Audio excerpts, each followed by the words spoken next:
গাজীপুরে চুরির অপরাধ দিয়ে কারখানার এক শ্রমিককে রশি দিয়ে বেঁধে পিটিয়ে হত্যা করার অভিযোগ পাওয়া গেছে।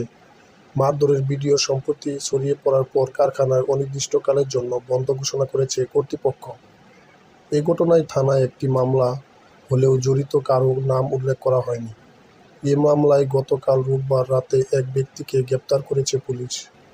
গত শনিবার ভোরের দিকে গাজীপুর নগরের কোনাবাড়ী গ্রিনলাইন লিমিটেড নামের কারখানায় এই ঘটনা ঘটে। নিহত শ্রমিক হৃদয় টাঙ্গাইলে ঘাটাইল উপজেলার শুক্তার বাইত গ্রামে আবুল কালামের ছেলে। তিনি কারখানাটিতে মেকানিক মিস্ত্রি হিসেবে কাজ করতেন। হৃদয়কে মারধরের 1 মিনিট 16 সেকেন্ডের ভিডিও ফেসবুক ছড়িয়ে পড়েছে। এতে দেখা যায় তাকে কারখানার একটি কক্ষের জানালার সঙ্গে রশি দিয়ে হাত পা বেঁধে খালি গায়ে একটি সোফার উপর বসিয়ে রাখা হয়েছে। তিনি যন্ত্রণায় কাতরাচ্ছিলেন। এক পর্যায়ে হৃদয়ের মুখ ও নাক দিয়ে রক্ত বের হলে তার জিন্সের প্যান্টে রক্তের দাগ লেগেছিল।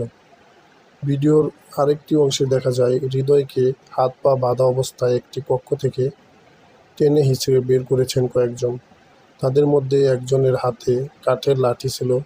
তখন পিঠের দিকে হাত মুড়িয়ে লাঠি জুড়ে রশি দিয়ে বাঁধা অবস্থায় ছিলেন হৃদয়। রশির একটি অংশ দিয়ে তার 2 পা ও বাঁধা ছিল। ওই অবস্থায় কয়েকজন তাকে দাঁড় করানোর চেষ্টা করেন, কিন্তু হৃদয় ঠিকমতো দাঁড়াতে পারছিলেন না।